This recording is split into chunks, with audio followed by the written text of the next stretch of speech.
Ang programang ito ay rated SPG. Striktong patnubay at gabay ng magulang ang kailangan. Maaaring may masiselang tema, lengguwahe, karahasan, sexual, horror o droga na hindi angkop sa mga bata.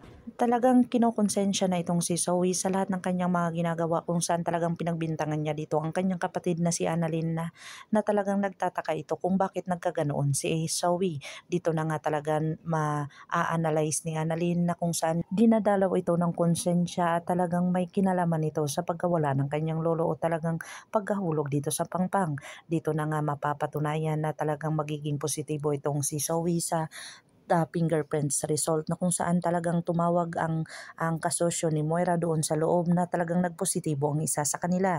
Dito na nga talaga na nalaman ni Giselle ang buong katotohanan na si Dr. Carlos Benitez ay may kinalaman tungkol sa pagkaroon ng cardiac arrest ng kanyang ama. Dito na nga talaga oobserbahan ni Giselle ang lahat ng mga kinikilos ni Dr. Carlos Benitez, na kung saan talagang safety na at wala nang mangyayari dito kay Don Pepe, na kung saan wala na siyang iniisip ang iba dahil bantay sarado ito sa Apex Medical Center. Dito na nga kaya malalaman nila ang buong katotohanan na si Zoe ang dahilan kung bakit nahulog ito sa pangpang itong si Don Pepe, at talagang aamin na ng buong katotohanan itong si Don Pepe dahil magigising na siya dito at talagang wala nang lusot itong si Moira at saka si Zoe dahil lalabas na ang buong katotohanan sa kanilang mga finger result.